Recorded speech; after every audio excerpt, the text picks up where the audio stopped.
Okay, so when conducting a SOC engagement, such as a SOC 1 or SOC 2, the auditor, also sometimes called the practitioner, has to gather lots of information to form a reliable opinion about the company's controls and operations.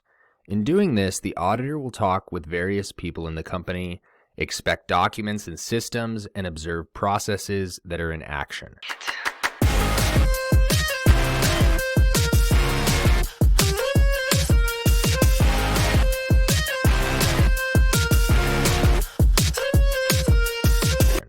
But there are certain things the auditor can't independently verify. For example, whether all the necessary information has been disclosed, whether the management has believed that controls are designed and functioning properly, or whether the description of the systems are accurate and complete. So for these types of things, the auditor is going to rely on the management of the company being audited. So this is where a management written representation letter comes in. They're basically official statements from the company's management confirming certain facts and claims about the system and the controls that are in place. This is important because it's a way of management formally confirming that they've provided the auditor with all the necessary information and access needed for the audit. Okay, but again, this is specific to a SOC engagement. So these written statements from management also serve as an official acknowledgement that management is responsible for the design, implementation, and maintenance of the controls in question. So if there's any problem or inaccuracy found later, then these written representation letters help establish that it was management's duty to ensure accuracy and completeness in the first place. So in essence, obtaining this management written representation letter is a crucial step in the audit process. It not only aids in the validation of certain claims that can't be independently verified, but it also helps in holding management accountable. Okay, so the practitioner is required to obtain written representation from the management of the service organization.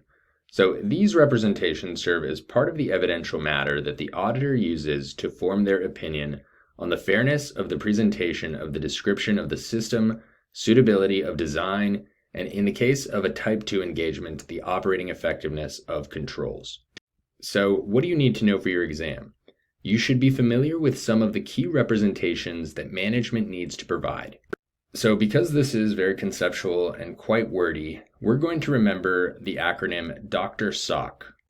Okay, so we're going to take this a little bit out of order, but keep in mind Dr. SOC when remembering the key buzzwords when it comes to management representation letter and how it specifically pertains to the contents within it when we're talking about SOC engagements.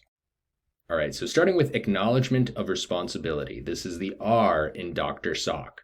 Management needs to acknowledge its responsibility for the services provided and the controls that are implemented to achieve the control objectives stated in the description.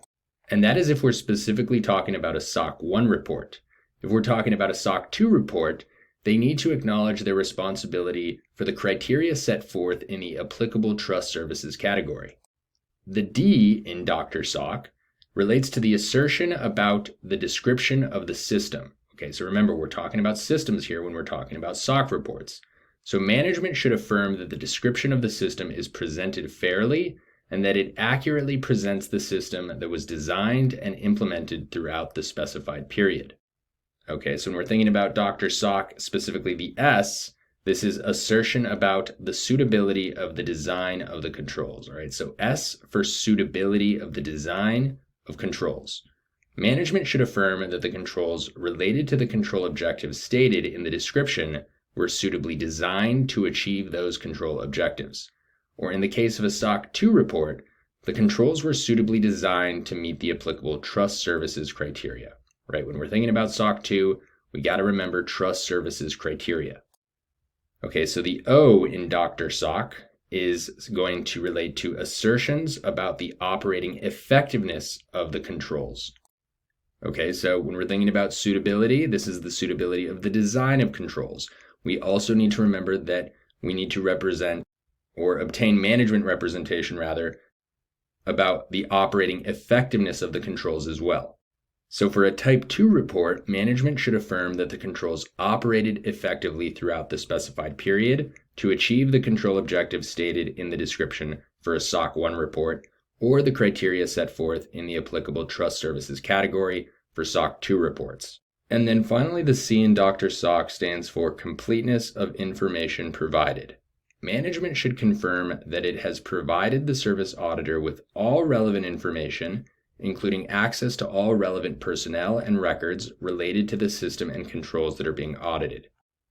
Right, so at the end of the day, these written representations reduce the risk of misunderstandings between management and the auditor.